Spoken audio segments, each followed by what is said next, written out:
Study through poetry. The philosophy of studying. RealIdeal. Some people ask, what is so hard about studying? After all, you are sitting at a desk, holding a pen, and looking at a book. That is true. From the outside, studying does not look like something physically demanding. But if you have truly studied in a serious way, you know that studying is hard work. It is something the body must endure. You have to sit for a long time. You have to focus all your attention. Your eyes must keep following the words. Your hands must write, solve, and organize. Your back begins to hurt, your neck becomes stiff, and your head grows heavy. Studying is physically demanding work. That is why the first driving force of studying is physical stamina. If the body cannot endure, the mind cannot endure for long either. This becomes even clearer in exam preparation. Studying for exams is usually a battle against long stretches of time. It does not end just because you worked hard for a day or two. For months, sometimes for years, you must wake up at similar times, sit in the same place, and keep solving similar kinds of problems. Here, physical stamina does not simply mean athletic ability. It means the strength to maintain your daily rhythm. It is the strength to hold on when you feel sleepy. It is the strength to sit back down when you want to go out and have fun. It is the strength to carry a long day through to the end. Of course, this does not mean you should reduce sleep no matter what. If you want to study for a long time, you also have to manage sleep well. Still, exam-centered studying creates pressure to secure as much focused study time as possible, and the basic condition that allows you to withstand that pressure is physical stamina. If your stamina is weak, your study plan easily collapses. But studying is not only hard, it is also tedious. Why? Because studying deals with things that are not immediately visible. Mathematical concepts cannot be seen. The flow of history cannot be held in your hands. The meaning of a sentence does not simply sit before your eyes. When we study, we must hold invisible things inside the mind. We must imagine, connect, compare, and understand. That process easily becomes boring. A fun video captures the eyes and ears right away. A game gives immediate feedback. But studying is different. Not only is it less visible, it also responds more slowly. It takes time to understand. It takes time for results to appear. That is why studying needs something more than physical stamina. It needs mental strength. Mental strength is the power to remain with a line of thought through boredom until meaning finally appears. In growth-centered studying, mental strength becomes even more important. If exam-centered studying is about enduring a fixed range of material, growth-centered studying is about pushing your inner questions all the way to the end. Even when reading a single book, it means not simply passing over the text. It means beginning to ask questions like these. What does this mean? Why was it explained this way? How does this concept connect to my life? Research is the same. Research is walking a road where the answer is not immediately visible. It means holding on to what you do not know, enduring failure, and asking again. That is why research also needs mental strength. Mental strength is not merely the power to endure blindly. It is the power not to forget your goal.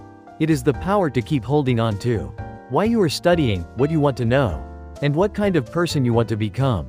In that sense, mental strength is the inner propulsion that pushes studying to the end. Up to this point, it is clear that studying requires effort. The body gets tired, so physical stamina is needed. The mind grows bored, so mental strength is needed. That is why many people think of studying as something to endure. You have to hold on. You have to overcome it. You have to bear it. And to some extent, that is true. Studying certainly includes times that must be endured. But if studying remains nothing more than endurance, it becomes very hard to continue for long. No one can live forever by merely forcing themselves through what they dislike. So we must ask a deeper question. Is studying possible only through constant effort? Or is there a way of studying that continues even without forcing yourself?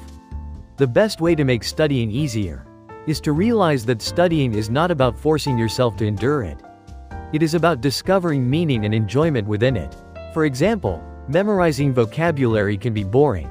But if that word helps you understand a sentence, and that sentence opens up another person's thoughts, and those thoughts widen your own world, then the feeling changes. Math is the same. If you think of math only as solving problems and getting the answer right, it feels painful. But if you see it as a form of play, or training that discovers order within complexity, it begins to gain meaning. Studying is hard not because studying is inherently painful. It is hard because what you are studying has not yet connected with you. When you find meaning in studying, studying becomes a little lighter.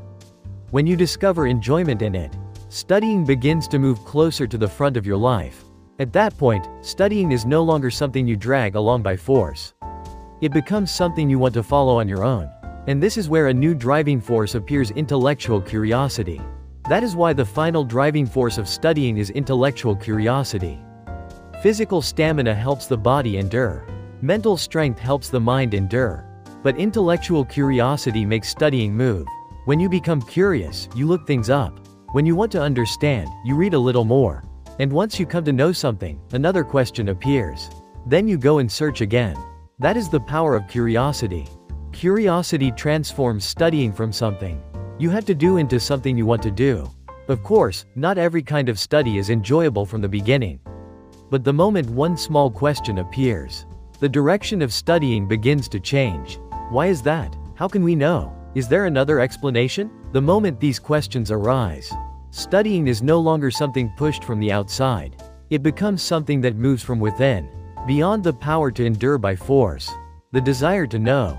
That is the true driving force of studying. What do you think? Did it resonate with you? Studying needs physical stamina. Studying also needs mental strength. But if studying is to continue for a long time, it must contain meaning and enjoyment.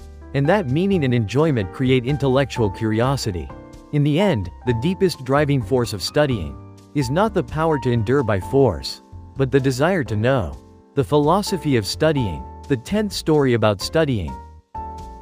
The driving force of studying. Studying is hard work, a task that demands much physical energy. So the first driving force of studying is physical stamina. If you are engaged in competition-centered studying, such as exam preparation, physical stamina becomes the absolute driving force of studying, the strength that secures the longest possible hours of study. Studying is tedious work, a task that deals with what cannot be seen. So the next driving force of studying is mental strength. If you are engaged in growth-centered studying, filling yourself with knowledge, and carrying out research, mental strength becomes an essential driving force of studying, the strength that creates the will to accomplish a goal, no matter what. Hard and tedious studying, and the physical stamina and mental strength needed to stand against it. This is why studying seems to require so much effort. But the way to study, without forcing yourself, is to remove hardship and boredom from studying, and to discover meaning and enjoyment in their place. And from that, a new driving force is born: intellectual curiosity.